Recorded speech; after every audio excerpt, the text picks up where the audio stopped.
नमस्कार दोस्तों, जय श्री हरि विष्णु। बिजली और तूफान की कहानी।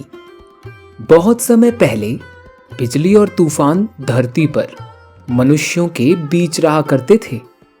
राजा ने उन्हें मनुष्यों की बस्ती से दूर रखा था। बिजली तूफान की बेटी थी। जब कभी किसी बात पर बिजली नाराज होती तो वह तड़तड़ाकर किसी के घर पर भी गिर जाती और उसे जला देती, या किसी पेड़ को राख कर देती, या खेत की फसल को नष्ट कर देती थी। मनुष्यों को भी वह अपनी आग से जला देती थी।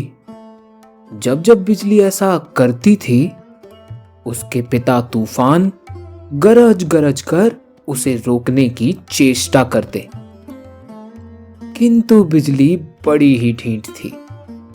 वह अपने पिता का कहना बिल्कुल नहीं मानती थी। यहां तक कि तूफान का लगातार गरजना मनुष्यों के लिए सिरदर्द हो गया था। तो उसने जाकर राजा से शिकायत कर दी। राजा को उसकी शिकायत वाजिब लगी, तो उन्होंने तूफान और उसकी बेटी बिजली को तुरंत शहर छोड़ देने की आज्ञा दी और बहुत दूर जंगल में जाकर रहने को कह दिया। किंतु इससे भी समस्या का समाधान नहीं हुआ। बिजली जब नाराज होती तो जंगलों के पेड़ को जला डालती, कभी कभी पास के खेतों का भी नाश कर देती। मनुष्यों को यह भी सहन नहीं हुआ।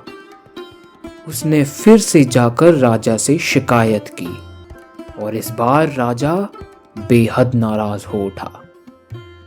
उसने तूफान और बिजली को धरती से ही निकाल दिया और उन्हें आकाश में रहने की आज्ञा दी, जहां से वे मनुष्य का उतना नुकसान नहीं कर सकते थे जितना कि वे धरती पर रहकर करते थे।